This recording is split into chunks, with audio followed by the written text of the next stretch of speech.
Buenos Aires estrena orgullosa en 1880 su nuevo título de capital federal de una Argentina que se moderniza según los parámetros europeos. Gobierna el país una oligarquía que basa su poder en la propiedad de la tierra y se desentiende de toda actividad que implique inversión de riesgo y esfuerzo. Había llegado para ellos el momento de disfrutar de sus éxitos económicos y políticos. Quieren que Buenos Aires sea la París del Plata y no escatiman en gastos si se trata de ostentar. Construyen monumentales mansiones que compiten en lujo con los palacios europeos. Buenos Aires parece la capital de un imaginario imperio rico. En pocos años, durante las presidencias de Mitre, Sarmiento y Avellaneda, la élite dirigente vence las últimas resistencias del interior, como la del Chacho Peñalosa, Felipe Varela y López Jordán. Pacta con las oligarquías provinciales, consolidando la centralización del poder político y económico, extendiendo el control del Estado sobre todo el territorio nacional. Esta nueva hegemonía le permite al general Julio Argentino Roca asumir la presidencia de la Nación en 1880 bajo un lema que resume las aspiraciones del grupo gobernante: paz y administración. Fusiles y empréstitos, según el irónico comentario de Sarmiento. El nuevo presidente había nacido en Tucumán hacía 37 años. Roca perteneció desde luego a ese grupo, fue el hombre que lo dirigió políticamente y esta responsabilidad le vino después de una carrera larga, a pesar de su juventud, siempre al servicio del Estado Nacional, donde puso de manifiesto su inteligencia, su astucia, su pensamiento militar consistente en no deshacer adversarios si se lo podía derrotar, pensamiento que estuvo presente en los momentos más importantes de su vida militar, y al mismo tiempo un habilísimo político que sabía cuándo hablar y cuándo callarse. Roca había ganado un importante prestigio entre la élite dirigente y los inversores extranjeros por haber comandado exitosamente un año antes la conquista del desierto. El propio Roca había definido con sus palabras la relación de fuerzas. Tenemos 6.000 soldados armados con los últimos inventos modernos de la guerra para oponerlos a 2.000 indios que no tienen otra defensa que la dispersión ni otras armas que la lanza primitiva. La modernización del país, ¿en qué consiste? Fundamentalmente para la generación de 1837, en superar de manera definitiva los rasgos arcaicos que, entre otras cosas, supone poblar el desierto que se suponía que estaba desierto, esto es, sin habitantes. No eran numerosos los habitantes, pero había habitantes previos a esta postulación. Esos habitantes eran los indios. Para tener una idea de las dimensiones de lo que supuso el genocidio de la campaña al desierto encabezada por el general Roca y justificada por la modernización, tenemos que tener en cuenta que en la Argentina de entonces, de 1879-80, tenía 2 millones de habitantes y prácticamente fueron eliminados o sometidos a relaciones de trabajo prácticamente esclavo, 20.000 personas. La conquista del desierto significó además la transferencia de millones de hectáreas a un reducido número de familias cercanas al poder que pagaron por ellas sumas irrisorias. Algunos ya eran grandes terratenientes, otros comenzaron a hacerlo e inauguraron su carrera de ricos y famosos. Los Pereira Iraola, los Álzaga Unzué, los Luro, los Anchorena, los Martínez de Hoz ya tenían algo más que donde caerse muertos. Esto imposibilita el acceso a la tierra a pequeños y medianos propietarios. Por ejemplo, justifica la separación de los hijos de sus madres, de los niños indios, argentinos, de sus madres, diciendo que así se van a integrar realmente a la civilización.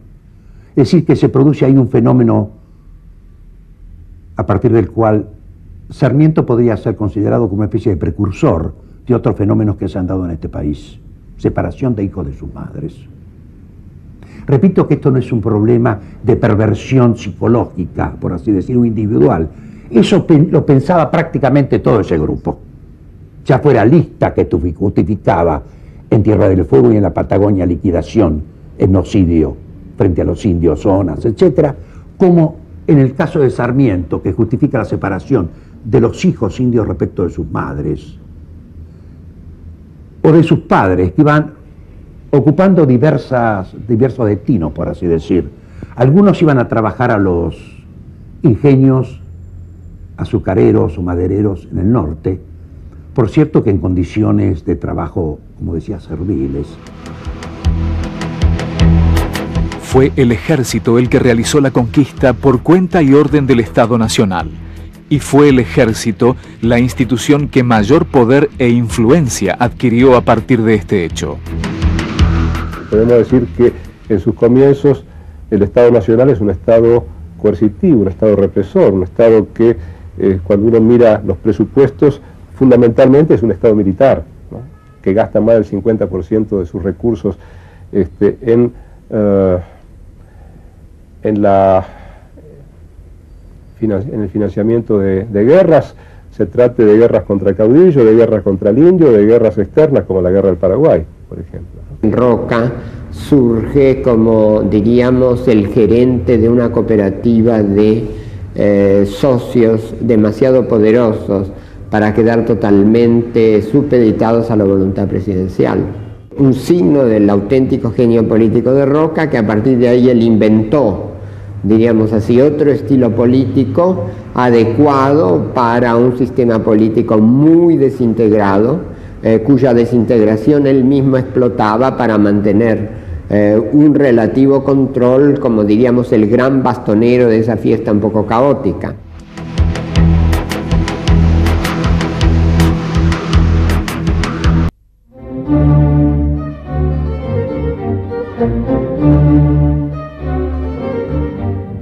El grupo dirigente del 80 adhiere al liberalismo económico, pero practica un claro conservadorismo político, reservándose el manejo de los mecanismos del poder al considerarse los únicos aptos para detentarlo. El uso del fraude electoral es moneda corriente y está facilitado por el sistema de voto cantado, la inexistencia de padrones oficiales y el ejercicio de la intimidación y la violencia. Esto aleja a la gente común de la política, a la que ve como una farsa, sin partidos que la representen y sin posibilidades de expresar libremente su opinión. Todas estas prácticas antidemocráticas y excluyentes son comunes a las diversas vertientes políticas que se alternan en el poder. Persiste aún hoy el debate sobre la identidad ideológica de estos grupos. ¿Eran liberales o conservadores?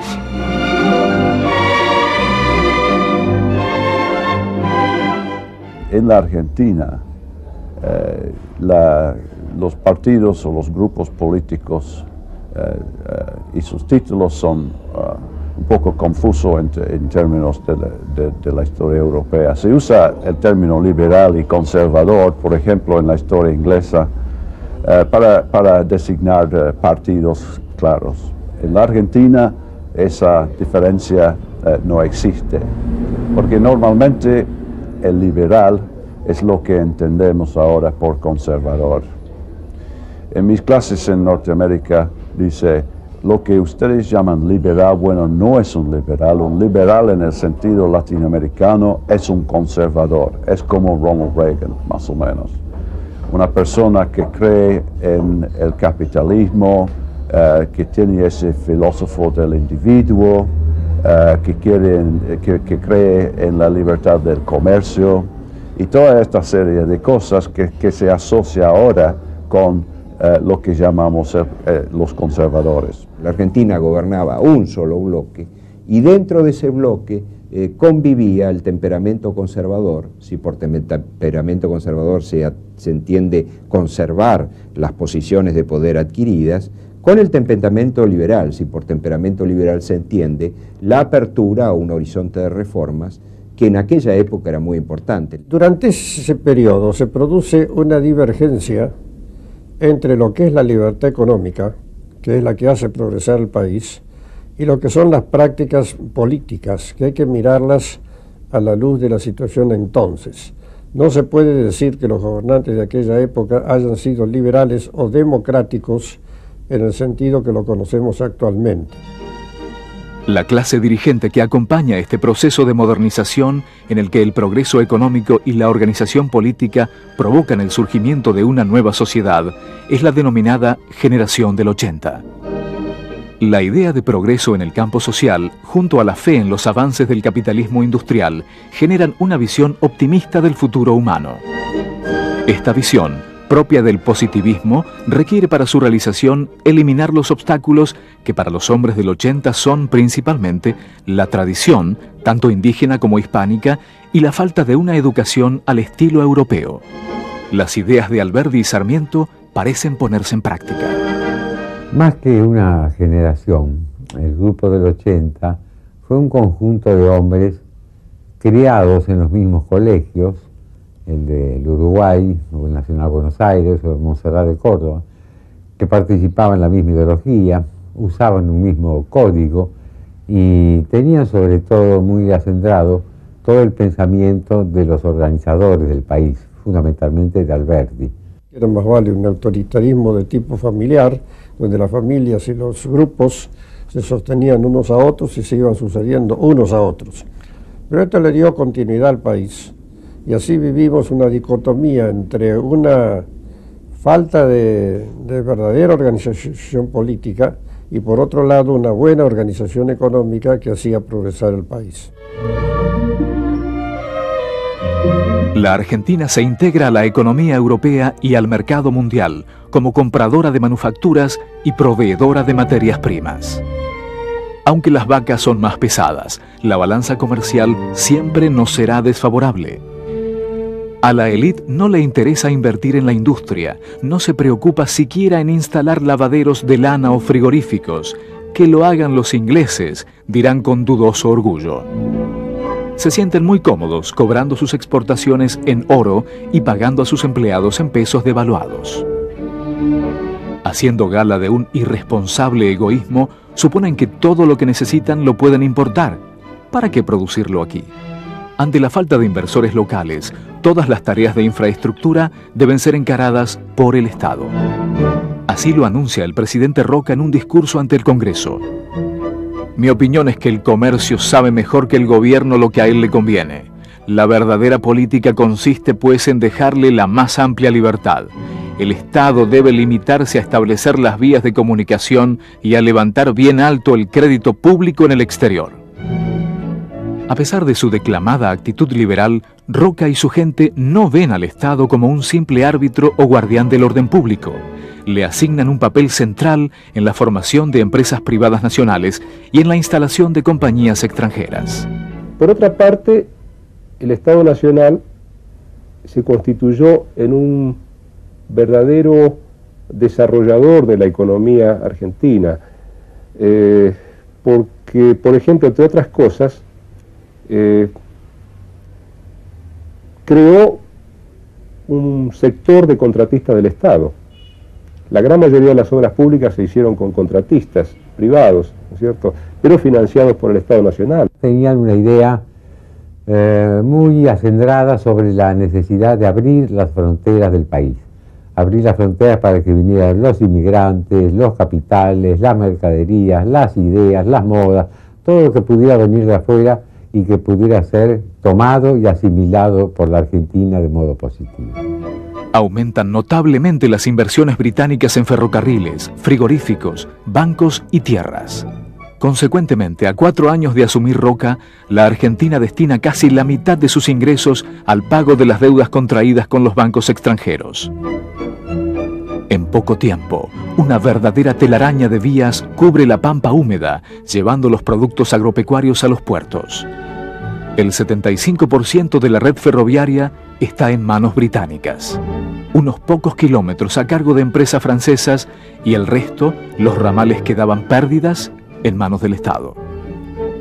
Ese mismo Estado les garantiza a las compañías extranjeras un 7% anual de ganancias sobre el capital invertido y les regala miles de hectáreas a cada lado de las vías. Lo que se llamó la garantía de los ferrocarriles implicó el pago de una suma anual a la empresa del ferrocarril, que llegó a representar más del 20% del presupuesto nacional, por ejemplo, en algunos años. Es decir, en la medida que el volumen de tráfico de ferrocarril no llegaba a cubrir la ganancia mínima que era garantizada a la empresa, el Estado Nacional tenía que hacerse cargo del pago de la diferencia. La escasa población argentina no alcanza para poner en marcha los planes del gobierno. Los teóricos liberales soñaban con la llegada de anglosajones que impulsaran el desarrollo industrial del país. Los prácticos del 80 quieren mano de obra al menor costo posible. Bueno, después de las guerras intestinas argentinas, de la capital contra el interior, de federales unitarios y de la matanza de indios del sur, la denominada campaña del desierto, el país queda vacío y ese gobierno liberal o esa tendencia liberal triunfante en la Argentina tomó el eslogan de Alberdi: gobernar es poblar. Por supuesto no con poblaciones latinoamericanas, sino con europeos. Sarmiento lo dijo, lo escribió, el sueño era poblarlo con nórdicos, con poblaciones nórdicas, pero los nórdicos iban a Estados Unidos principalmente, no miraban hacia el sur, y entonces tuvo que conformarse solamente con italianos y españoles.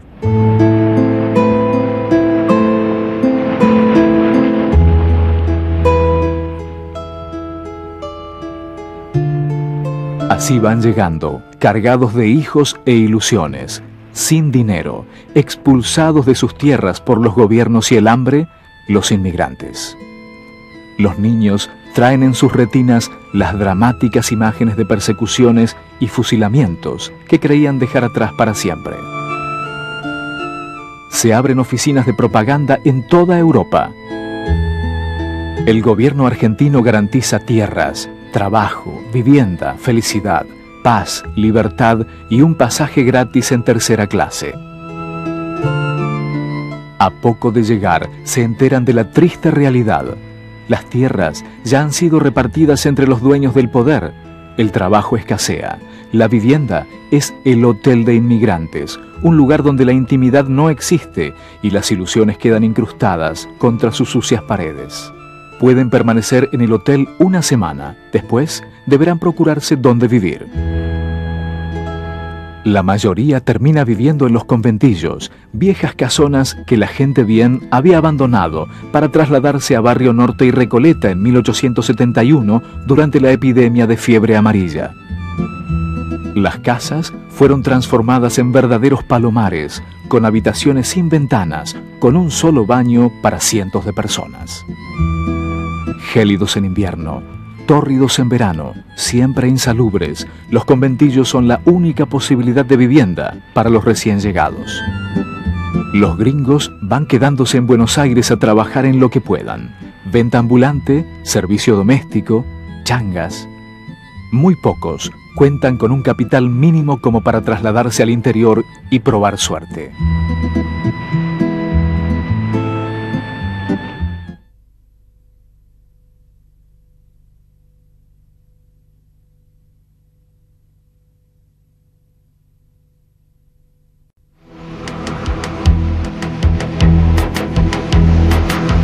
En su afán centralizador, el gobierno de Roca no se detiene ni ante el tradicional poder de la Iglesia Católica.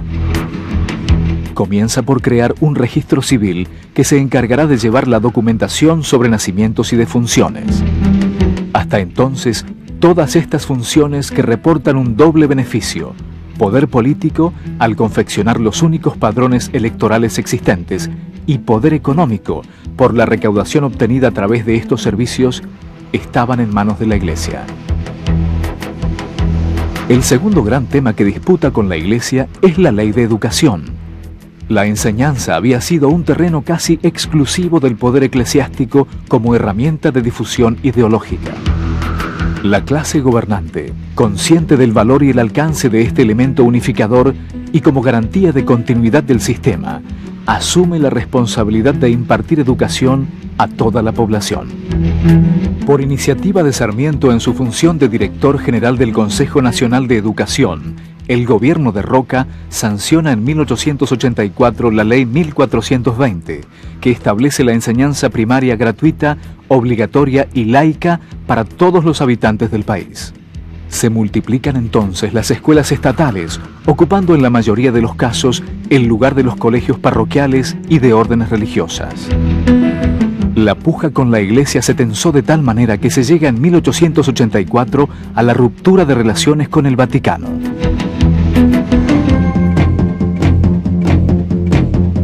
En el último cuarto del siglo XIX se produce en el continente europeo la Segunda Revolución Industrial, caracterizada por un inédito avance en el terreno de la tecnología aplicada a la industria, las comunicaciones y los transportes.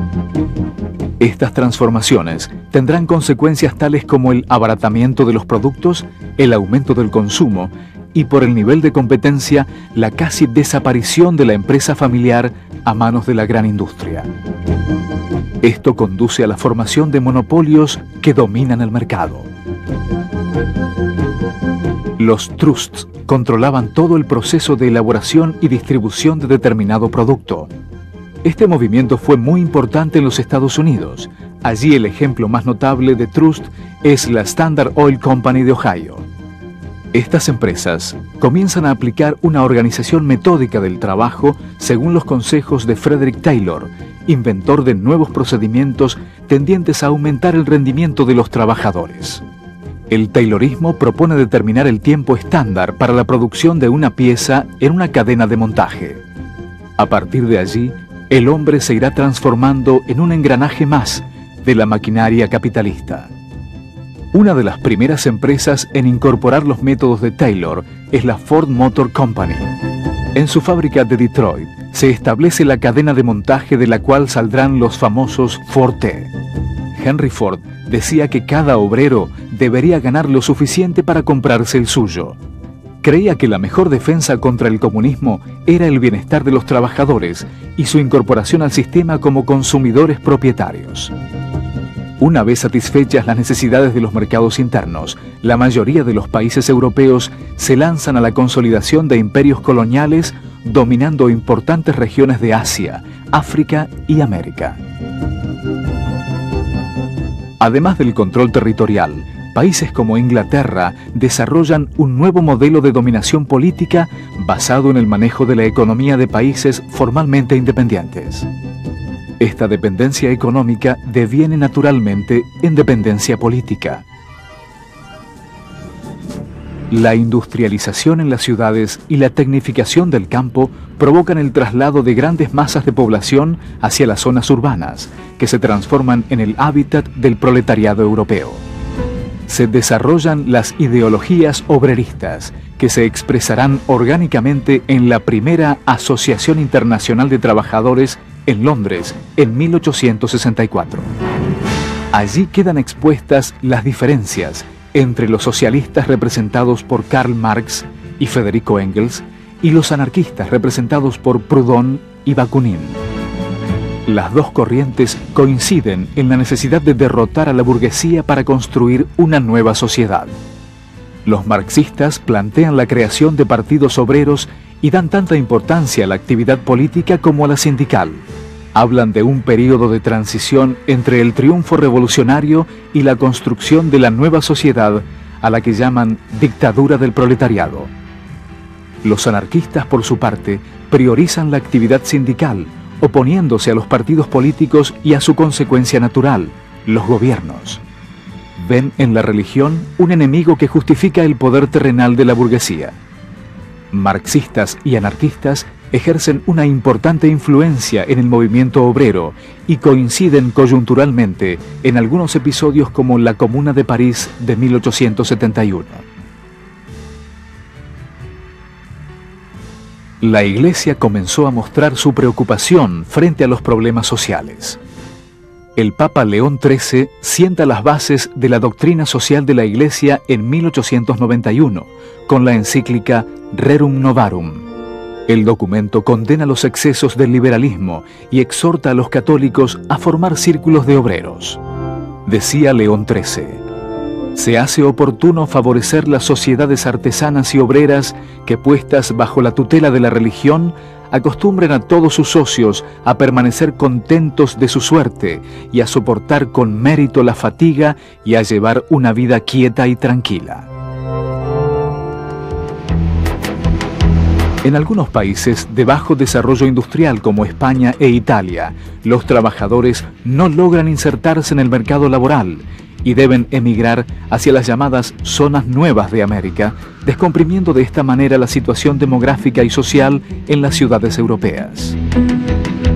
Las ciudades crecen con enorme rapidez y el rostro urbano se modifica notablemente. Brotan nuevos edificios y surge la planificación urbana condicionada por los intereses de las grandes empresas. A fines de los 80, Estados Unidos ya tiene sus primeros rascacielos. Las calles se van ensanchando, aparecen los tranvías y la expansión de la red ferroviaria acorta las distancias y reduce los costos de las mercaderías. Mejora lentamente el nivel de vida y los sectores medios comienzan a disfrutar del ocio en los paseos dominicales y los parques de atracciones. En nuestro país, el general Roca llega al término de su primera presidencia. Es un periodo en el cual surgen figuras con una extraordinaria acumulación de poder militar y de poder político, como puede ser el caso de Julio Roca. Bueno, a ninguno de ellos, y esto vale para los presidentes anteriores, para Urquiza, para Mitre, para Sarmiento y para Avellaneda, a ninguno de ellos se le ocurre reformar la Constitución Nacional para modificar la prolongación de su propio liderazgo.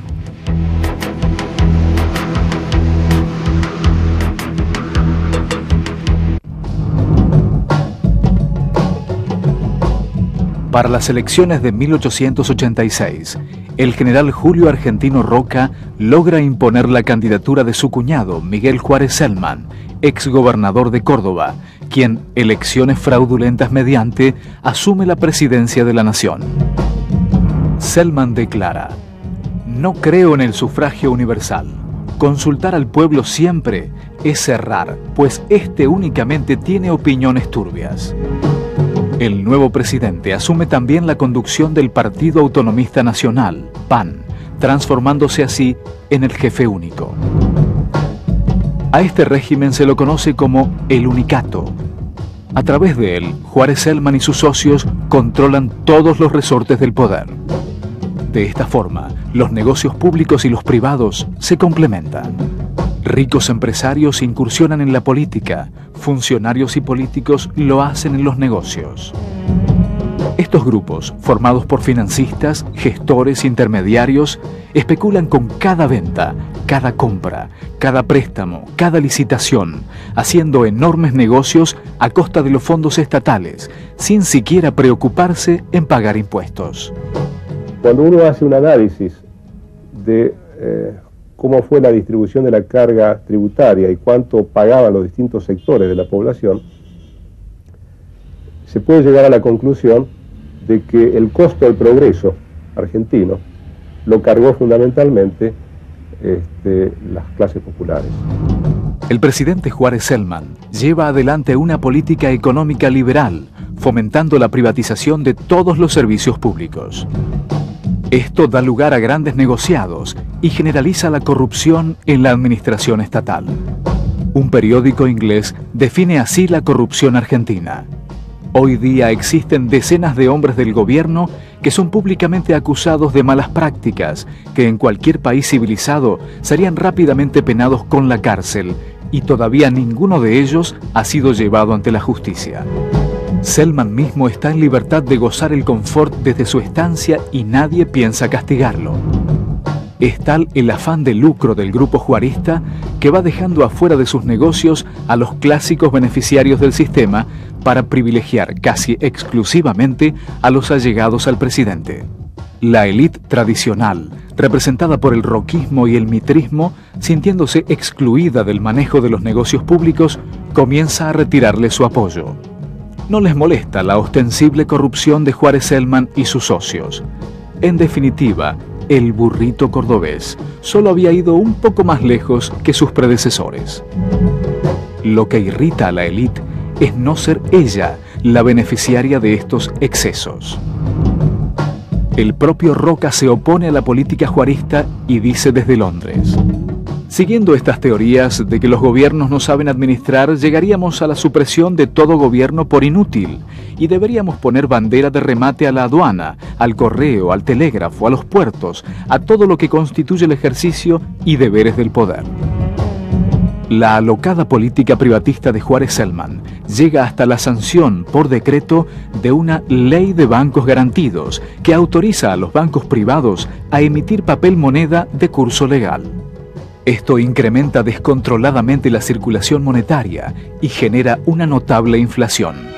El Banco Nacional otorga préstamos con total libertad a los amigos del poder. Estos fondos se destinan fundamentalmente a la especulación con tierra y a las inversiones en la bolsa, que vive un verdadero boom alcista. Toda esta euforia especulativa comienza a desvanecerse a mediados de 1889, cuando bajan los precios internacionales de nuestras exportaciones y hay que hacer frente a una deuda externa que compromete el 60% de la producción nacional. En junio de 1890, el gobierno anuncia oficialmente que no puede pagar la deuda externa. Esto precipita la crisis. Los ahorristas comienzan a extraer sus depósitos de los bancos, que quiebran en su gran mayoría. Las acciones bursátiles caen estrepitosamente. Julián Martel brinda en su libro La Bolsa una versión muy particular sobre la crisis. Quienes aparecen en la bolsa como responsables de la crisis financiera de esos años son los judíos. Martel concentra, focaliza su denuncia como si una gran organización judea internacional fuera la que movilizara esto. La desocupación se generaliza y se agrava notablemente la situación de los trabajadores. La libertad económica reinante entonces y la filosofía liberal dio un gran empuje al país que tuvo que afrontar, sin embargo, dos crisis graves, pero eran más que todo de orden monetario y financiero. Pero entre tanto el país progresó inmensamente y llegó a ser uno de los 10 primeros países del mundo, situación que mantuvo hasta aproximadamente la Segunda Guerra Mundial. En el 80 se consolida esta estructura institucional que expulsa, ¿verdad?, de las fronteras del régimen a las oposiciones. Las oposiciones no pueden actuar pacíficamente dentro de un esquema competitivo, ¿verdad?, de lucha por el poder, de lucha pacífica por el poder, sino que las oposiciones emprenden frente a una estructura de este tipo el camino de la resistencia o de la impugnación revolucionaria. La primera oposición seria al régimen de Juárez Celman es la creación de un partido político muy heterogéneo que expresa a los distintos sectores disconformes con este régimen al que considera corrupto e irresponsable. En abril de 1890 queda constituida la Unión Cívica, con sus dos máximos exponentes, Leandro N. Alem y Bartolomé Mitre. Se habla de revolución para derribar al régimen corrupto, se denuncian los negociados y las emisiones clandestinas de billetes. Se reclama decencia, sufragio libre y algo tan elemental como el cumplimiento de lo establecido en la Constitución Nacional. Y todos estos sectores, autonomistas derrotados en el 80 como Leandro Alem, el viejo Partido Liberal de Bartolomé Mitre, también derrotado en 1880, los sectores católicos que se sentían marginados por las leyes laicas, todos estos sectores convergen en la coalición de 1890, coalición que va a dar lugar a lo que todos conocemos como la Revolución del Parque. Tras varios mitines, la Unión Cívica decide pasar a la acción directa. El 26 de julio de 1890, los rebeldes, con apoyo de un sector del ejército, se atrincheran en el parque de artillería en la Plaza Lavalle. El general Mitre decide ausentarse del país y toda la responsabilidad recae sobre Alem. La revolución es derrotada, pero Juárez Celman debe renunciar. El sector conservador de la Unión Cívica, encabezado por Mitre, traiciona la revolución y negocia con Roca la asunción del vicepresidente Pellegrini. Los objetivos de Alem y Mitre son notablemente diferentes. Solo coinciden en expulsar a Celman del gobierno, pero mientras Alem quiere elecciones libres y transparencia gubernativa, el mitrismo, aliado con el roquismo, pretende recuperar el poder para colocarlo en manos confiables que aseguren que nada cambiará. Pellegrini exige como condición para asumir la presidencia que un grupo de banqueros, estancieros y comerciantes argentinos suscriban un empréstito de 15 millones de pesos para hacer frente a los vencimientos externos. Reunido este capital, el nuevo presidente inaugura su gestión aplicando medidas de austeridad. Despide a empleados públicos, reduce los salarios, nacionaliza las obras sanitarias privatizadas por Celman, crea la caja de conversión para dar confianza a los inversores y funda el Banco de la Nación Argentina. Si bien el 90 significó una derrota para los sectores disconformes, sentó las bases para la organización de la nueva oposición y la aparición de los partidos políticos modernos.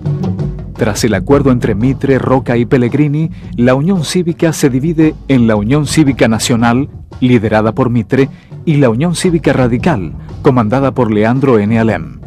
Así, en 1891, nace el primer partido político de la Argentina moderna. La Unión Cívica Radical propone en su carta orgánica elecciones libres y honestidad en la administración pública. El partido de Alem cuestiona duramente al régimen y no durará en tomar las armas para intentar imponer sus objetivos. En el principio fue un movimiento bastante pequeño, generado dentro de la propia clase dirigente por sectores disidentes de la clase dirigente, y siguió siendo un movimiento de élite con no demasiada incorporación de gente nueva hasta, yo diría, los prolegómenos de la ley Sáenz Peña, quizás hasta 1905, pero con seguridad hasta 1905. Con el tiempo, confluyen en sus filas los chacareros despojados de sus tierras, la naciente clase media, los profesionales y miembros de los sectores populares. La persistente acción del radicalismo en favor de la conquista de una auténtica democracia representativa y la honestidad en la gestión de gobierno pone en evidencia los vicios del sistema y va generando una crisis en el seno de la élite. Los radicales se presentan como la causa frente al régimen que impide la participación en las decisiones nacionales a la mayoría de la población. Ante las elecciones de 1892, Roca y Pellegrini imponen a Luis Sáenz Peña y José Evaristo Uriburu como presidente y vice.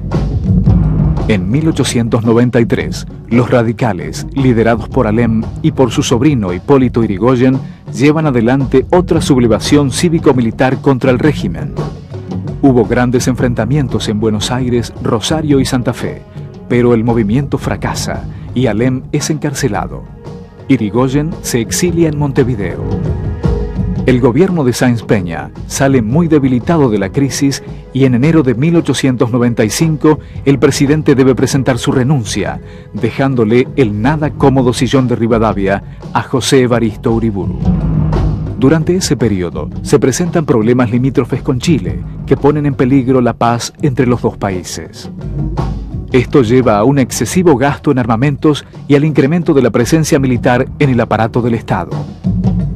En 1896, Leandro N. Alem, decepcionado por los fracasos políticos y asqueado de la corrupción del régimen, decide suicidarse el 1 de julio. Habría que preguntarse, entre otras razones, por qué en 1896 Alem, fundador de la Unión Cívica Radical, se suicidó. Modelo que, como vamos viendo, no se repite. Hereda la conducción partidaria a su sobrino, Hipólito Yrigoyen, quien mantiene la línea de la intransigencia revolucionaria.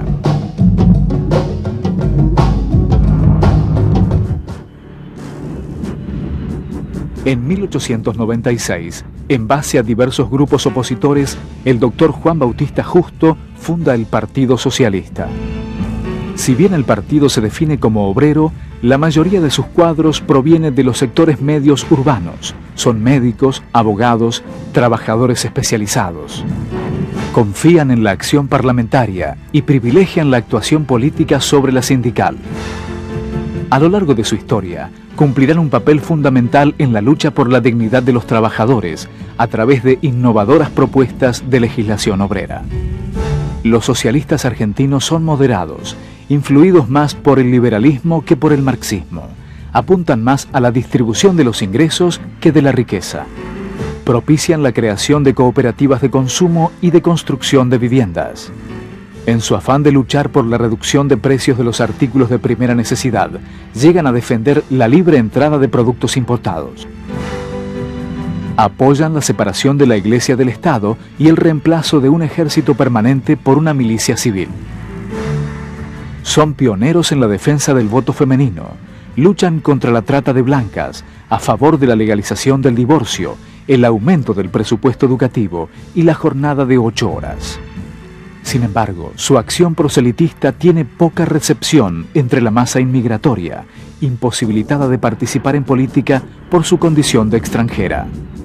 Estos sectores son captados por la corriente anarquista que se expresa a partir de 1897 a través del periódico La Protesta Humana. El anarquismo lo trajeron los italianos y españoles. El marxismo vino a través de los primeros alemanes que llegaron perseguidos por la ley antisocialista de Bismarck y que comenzaron a enseñar aquí el marxismo en el Club Vorwärts. Lo que se llama la aristocracia del movimiento obrero, es decir, los artesanos, los hombres ya capacitados en el manejo de máquinas y todo lo demás eran más bien socialistas, mientras que los anarquistas respondían a los trabajadores sin oficio, carreros, choferes, panaderos, es decir, a la gente más bien de trabajo simple. Es muy importante destacar el papel que cumple el movimiento anarquista. Es un movimiento muy plural donde conviven tradiciones pacíficas con tradiciones violentas, pero que impregna con una visión muy libertaria de la vida política argentina aquel periodo. Los anarquistas se enfrentan con los socialistas porque dicen que las reformas graduales y la acción parlamentaria son una traición a la clase obrera. Adoptan la acción directa, la organización sindical y la huelga general. Sus consignas son contundentes. Hay que destruir esta sociedad injusta para construir una nueva, sin patrones, sin gobierno y sin religiones. Este movimiento obrero en sus principios tuvo esas características, entonces la combatividad y el margen para la cultura. Fue centro de reunión, los sindicatos eran centro de reunión también de las familias, los sábados con las representaciones teatrales y también con las veladas, donde iban los payadores criollos a cantar sus cantos anticapitalistas, y mucho también de tipo español, como verbenas y todo eso, ya que tenía gran raigambre catalana y andaluza anarquismo. En la cultura popular, vestigios de la cultura anarquista perduran hasta hoy. Los panaderos, en su mayoría anarquistas, bautizaron a las facturas con ironías. Cañoncitos, bombas de crema, sacramentos, vigilantes y bolas de fraile. En 1895, los hermanos Lumière inventan el cinematógrafo, revolucionando la estética de fin de siglo. Pronto se extenderá a todo el mundo la euforia por el cine y aparecen las primeras estrellas como Georges Méliès.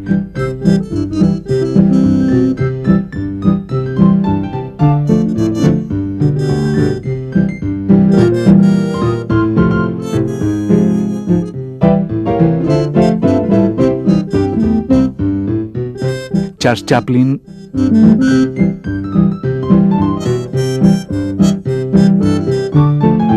y Buster Keaton.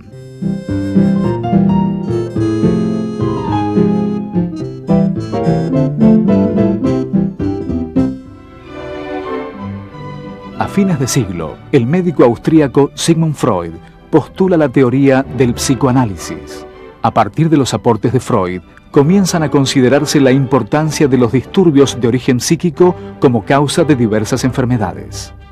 En su libro La interpretación de los sueños, basado en experiencias propias y de sus pacientes, Freud propone un método para comprender los procesos psíquicos a los que denominó inconscientes, atribuyéndole a la sexualidad una importancia determinante de la conducta humana. Las teorías de Freud generan el rechazo de los círculos académicos conservadores, pero en el transcurso del siglo XX se difunden notablemente, influyendo en todos los campos de la ciencia, del pensamiento y del arte.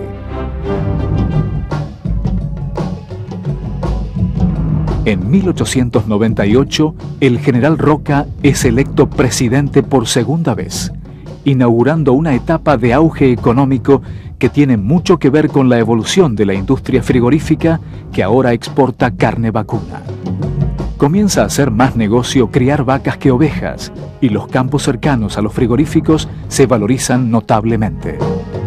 Esto favorece al minoritario grupo de los criadores invernadores que producen exclusivamente para los frigoríficos, que ya no son solamente ingleses. Se han sumado a la competencia los norteamericanos con las empresas Swift y Armour. Se expande notablemente el área sembrada y crecen las exportaciones de trigo y cereales. Las cifras ubican al país entre los primeros del mundo. Se habla de la gran nación del sur, del país rico. Pero la prosperidad no llega a los sectores populares, que sufren condiciones de trabajo y vivienda infrahumanas y perciben bajísimos salarios. Es alarmante la cantidad de niños que trabajan desde muy pequeños en tareas riesgosas, como la fabricación del vidrio, sin las menores condiciones de seguridad. Las jornadas se extienden por 12 o 14 horas y al obrero se le impone penas que van desde el descuento salarial hasta los castigos físicos. En obrajes, ingenios y yerbatales, los trabajadores cobran sus jornales en vales, que solo pueden canjear en el almacén de la propia empresa. Esta situación de injusticia y descontento incrementa la acción sindical y conduce a la creación de la primera central obrera. En mayo de 1901, anarquistas y socialistas fundan la Federación Obrera Argentina, que reúne a los principales gremios del país. Crece la agitación obrera y en 1902 se produce la primera huelga general propiciada por los gremios anarquistas. Los socialistas, en desacuerdo con esta metodología, abandonan la federación y crean su propia central obrera, la Unión General de Trabajadores, UGT. Los anarquistas denominan ahora a la central Federación Obrera Regional Argentina, la FORA.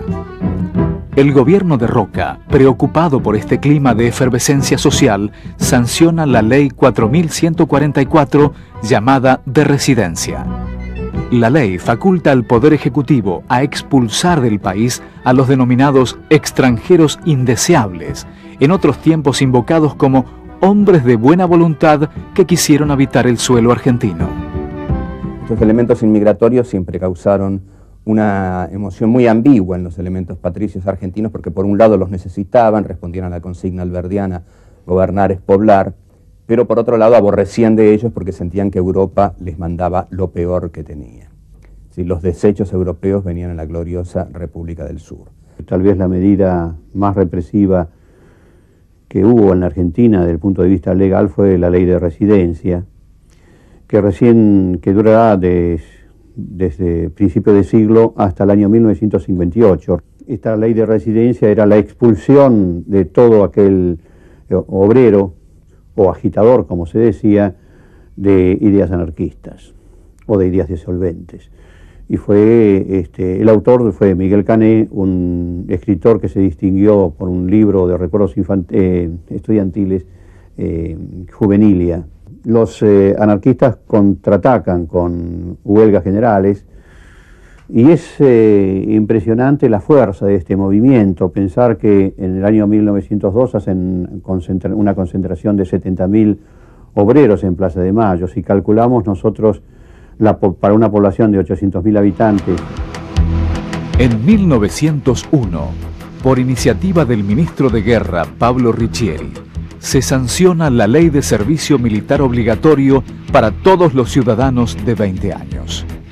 Así, los jóvenes comenzaron a correr, limpiar y barrer. En una palabra, colimba. El ejército aumenta su influencia en la sociedad. Un sector del grupo gobernante comienza a considerar que la prosperidad alcanzada puede peligrar de no atenderse los reclamos de la oposición. Se muestran dispuestos a considerar la introducción de reformas graduales en el sistema electoral con el fin de evitar conflictos sociales. Esto lleva a una ruptura entre Carlos Pellegrini, representante de estos sectores, y el presidente Roca, que mantiene su postura ultraconservadora y fraudulenta. Solo acepta una reforma en el sistema de elección de diputados llamada uninominal, según la cual cada ciudadano votaba por un solo candidato y no por una lista. Por un lado, el Partido Socialista, el partido de Juan B. Justo, que desde el año 1896 siempre emprende el camino de la legalidad. Con fraude o sin fraude, el Partido Socialista participa en elecciones.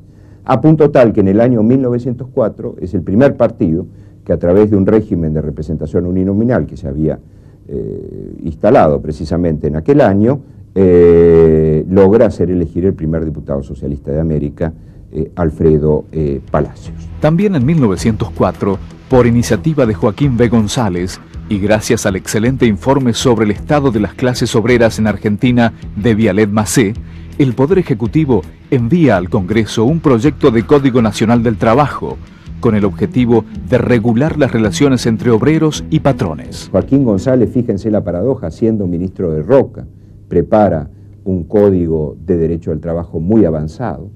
El código es cuestionado desde dos extremos, es cuestionado por la Unión Industrial y es cuestionado por los anarquistas.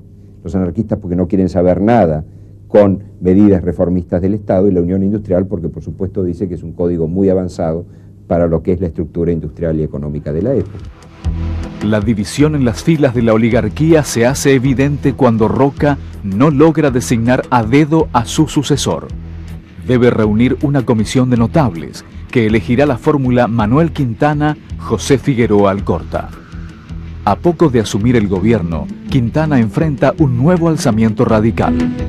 En febrero de 1905, el movimiento encabezado por Hipólito Yrigoyen se propone, según sus palabras, mejorar y encarrilar la vida institucional de la República.